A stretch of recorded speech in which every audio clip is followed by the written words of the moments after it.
Bonjour et bienvenue à tous. Voici les titres du journal. Les chrétiens ont repris le chemin des églises après près de 2 mois de fermeture pour limiter la propagation du coronavirus, mais sous condition, le respect des mesures barrières. Le constat dans ce journal. La leucémie est un cancer qui touche les cellules sanguines. La forme la plus dangereuse est la leucémie aiguë. Elle tue plus les enfants au Bénin. État des lieux du diagnostic et du traitement avec un hématologue. Et puis zoom sur le métier d'horloger, une profession visiblement en voie de disparition avec l'apparition des téléphones portables et autres gadgets électroniques. Qu'en est-il réellement? La réponse dans ce journal. Aujourd'hui, 9 juin, c'est la journée internationale des archives. C'est une journée établie à l'initiative du Conseil international des archives en 2005 afin de faire connaître le rôle des archives et valoriser le travail des archivistes. Les archives, en tant que produit documentaire de l'activité humaine, constituent des témoignages irremplaçables des événements passés et représentent une richesse ainsi qu'une source de savoir sans équivalent. Elles garantissent le fonctionnement démocratique des sociétés, l'identité des individus et des communautés et la défense des droits de l'homme.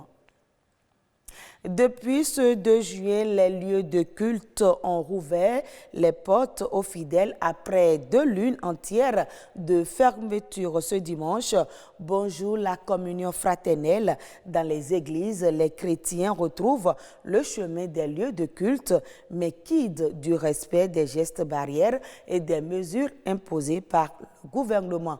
Le constat dans ce reportage de Rodrigue Babagbeto. Ce dimanche matin, pas de répit pour Thomas. Après près de 2 mois de fermeture des lieux de culte, l'église rouvre enfin ses portes et c'est à une tâche inhabituelle qu'il doit aujourd'hui s'appliquer avec à sa charge des gilets jaunes. Il est important que les mesures qui sont recommandées, aussi bien par l'autorité gouvernementale que par les autorités ecclésiastiques, donc que ces mesures-là soient observées, notamment donc la distanciation, les mesures de lavage de mains. Ici, à l'église catholique Saint-Martin de Cotonou, pas plus de 3 personnes sur les bancs durant la messe. Le parking est désormais exploité à des fins autres que le stationnement des véhicules et les horaires des messes sont revus. Nous avons réaménagé les horaires. Nous réorganisons pour que entre les différentes messes, qu'il y ait d'espace pour permettre aux uns de partir et aux autres assez de temps pour l'autre de venir, pour qu'il n'y ait pas trop de proximité entre les rencontres. Pendant qu'une messe est en cours, voilà à quoi ressemble la devanture de l'église. Contre mauvaise fortune, les fidèles font bon cœur. Ils attendent patiemment leur tour. On n'a pas le choix. C'est une joie pour moi. C'est une bonne organisation. Si on devait nous laisser faire comme on a l'habitude de faire, tout le monde se mélange, alors la maladie va se répandre rapidement. Pourtant, quand la porte s'ouvre, plus de place pour quelque distanciation que ce soit. Dans les églises évangéliques, les habitudes changent également. On a imposé à tout le monde, comme l'État a dit, chacun doit utiliser cache-nez. Nous avons multiplié le nombre de cultes. En fonction de cela, nous avons décidé que le culte ne dure que 90 minutes. Au sein de l'église du christianisme céleste, seuls des masques de couleur blanche ou bleue sont admis. Nous avons confectionné des cache-nez uniformes à tous nos paroissiens à qui nous avons distribué ça gratuitement sans rien prendre. Sur cette paroisse, pas facile de faire entendre aux fidèles le maintien du masque au visage. Pourtant, le responsable assure de la discipline des siens.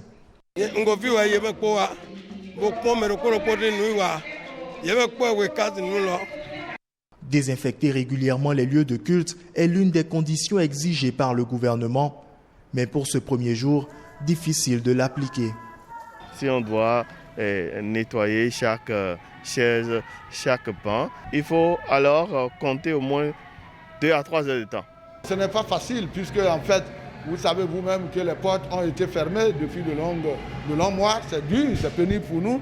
Donc ça agit sur les finances de l'église et du coup, nous sommes entrés en contrat avec quelqu'un qui a l'appareil et qui, avec 30 minutes, pourra désinfecter la salle un certain nombre de fois. Faut-il le rappeler, le gouvernement béninois a autorisé la réouverture des lieux de culte à la suite d'une nouvelle évaluation des mesures mises en œuvre dans le cadre de la lutte contre la pandémie du coronavirus. Parlons santé à présent. La leucémie est un cancer des tissus responsable de la formation du sang dans l'organisme humain. Cette maladie débute habituellement par une anomalie dans la moelle osseuse. Au Bénin, la leucémie aiguë tue plus chez les enfants que chez les adultes. L'accès à un bon diagnostic existe-t-il? De quel traitement dispose-t-on aujourd'hui? Romaric Massi, hématologue au Centre national hospitalier et universitaire, parle du diagnostic et du traitement de la leucémie aiguë. La leucémie, sous-entendu la leucémie aiguë, qui est la forme la plus aiguë des leucémies, existe au Bénin. Cette pathologie touche aussi bien les enfants que les adultes.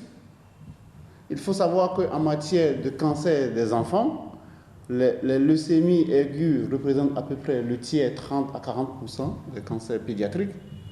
Et donc cette pathologie tue aussi bien les enfants que les adultes. Nous avons la possibilité aujourd'hui de pouvoir faire un certain nombre d'examens, les tout premiers, très rapidement, qui vont nous donner les premiers éléments en faveur de leucémie.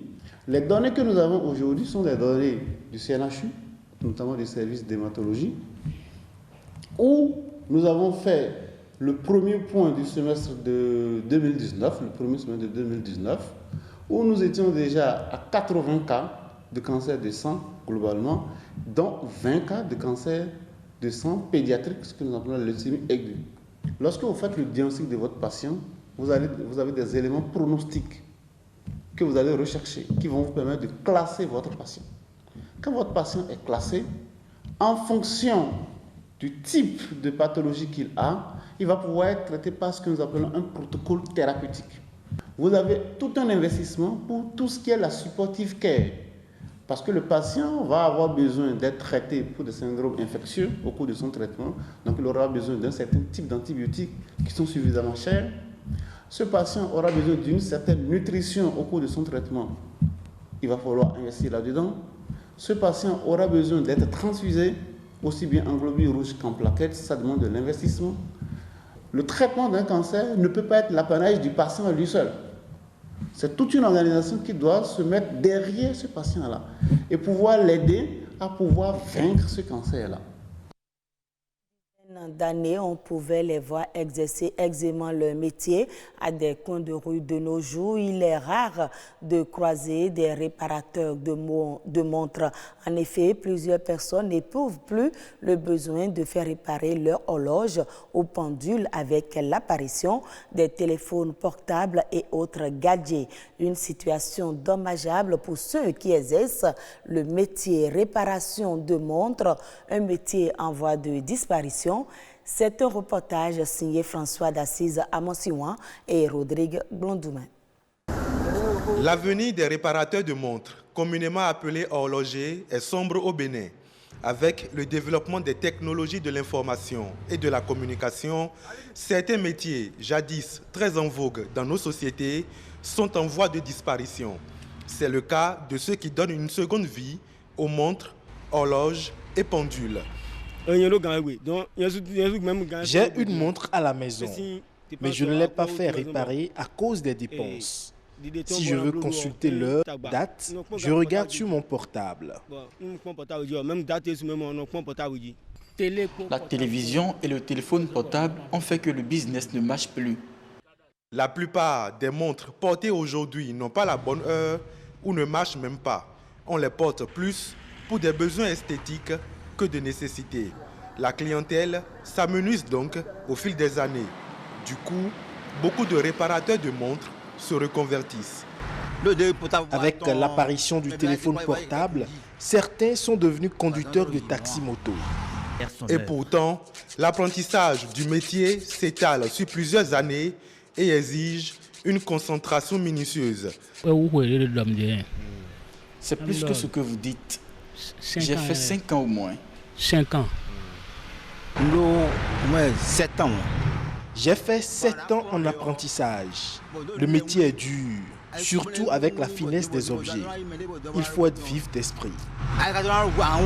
Certains clients sont particuliers, comme ce monsieur qui nous a confié hors micro qu'il n'est pas un amateur de montres. Celle qu'il est venu réparer est un cadeau à lui offert, un objet qui a donc une valeur sentimentale.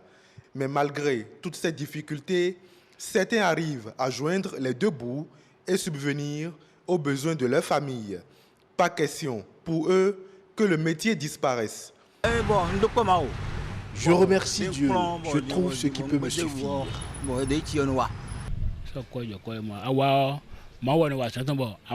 C'est Dieu qui fait son œuvre. Tu trouves le peu qu'il te faut pour nourrir ta famille et payer tes factures. J'ai appris ce métier de mon père, déjà décédé. Ce métier ne peut pas disparaître. J'ai initié mon fils, c'est mon apprenti. Valentin ne se décourage donc pas. Son fils, espère-t-il, assurera la relève.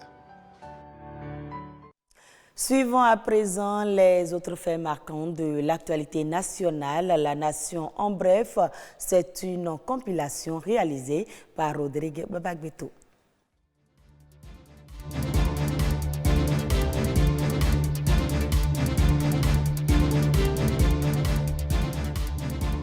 En 2019, le Bénin est devenu le 56e grand exportateur de produits biologiques vers l'Union européenne sur 123 pays. C'est ce qu'indique un rapport annuel de la Commission européenne, importation de produits agroalimentaires biologiques dans l'UE, principaux développements en 2019. Le dit rapport, publié la semaine dernière, chiffre les importations venant du Bénin à 1328 tonnes en 2018 et 2081 tonnes en 2019. L'Égypte, premier fournisseur sur le continent, occupe la 13e place mondiale, juste devant le Togo qui occupe la 14e place au plan mondial et la 2e sur le continent. En Afrique, le Bénin vient à la 20e place, derrière la Tunisie, arrivée 15e. C'est sur fond de Covid-19 que les frontières sont célébrées cette année. Le 7 juin, la journée africaine des frontières est commémorée sur le continent. Cette 7e édition est placée au Bénin sous le thème « Gestion des frontières et enjeux sanitaires, la prise en charge de la Covid-19 ». Elle vise à amener toutes les populations frontalières longtemps abandonnées à prendre conscience des risques liés à la propagation de cette pandémie dans les espaces frontaliers. Du fait de la porosité de nos frontières et malgré leur fermeture, des basculements de population sont récurrents de part et d'autre des frontières et sont difficilement maîtrisables par nos États, a affirmé le ministre de l'Intérieur et de la Sécurité publique dans son message à la nation. Sakalafia estime que les populations frontalières sont beaucoup plus confrontées à cette pandémie du fait de leur pauvreté, de leur exclusion de l'information et de leur marginalisation. Des matériels informatiques pourvus d'accessoires, c'est la bouffée d'oxygène apportée au système de gestion du milieu carcéral par le Programme des Nations Unies pour le développement PNUD. Ce don de matériel s'inscrit dans le cadre du projet d'appui à l'amélioration de l'accès à la justice et à la reddition des comptes mis en œuvre par le ministère de la Justice et de la Législation avec l'appui technique et financier du PNUD. D'après Gilles Yekpe, directeur de l'agence pénitentiaire du Bénin, ce don doit être étendu pour gérer les visites, le système sanitaire et l'information en matière de renseignement. D'ici une semaine, le PNUD promet renouveler ce geste en vue d'une meilleure lutte contre la propagation du coronavirus dans les 11 établissements pénitentiaires du Bénin.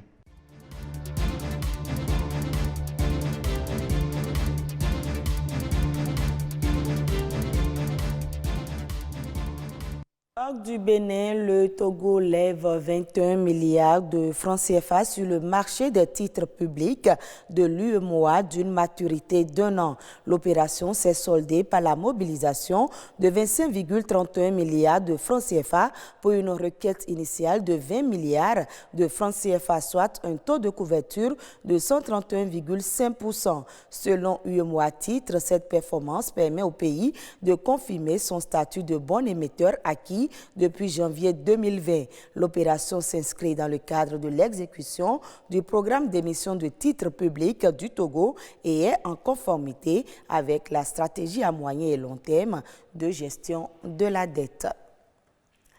Et ainsi se referme cette édition. Merci à vous de nous avoir suivis. Retrouvez ce journal sur le site de l'ORTB, www.ortb.bj.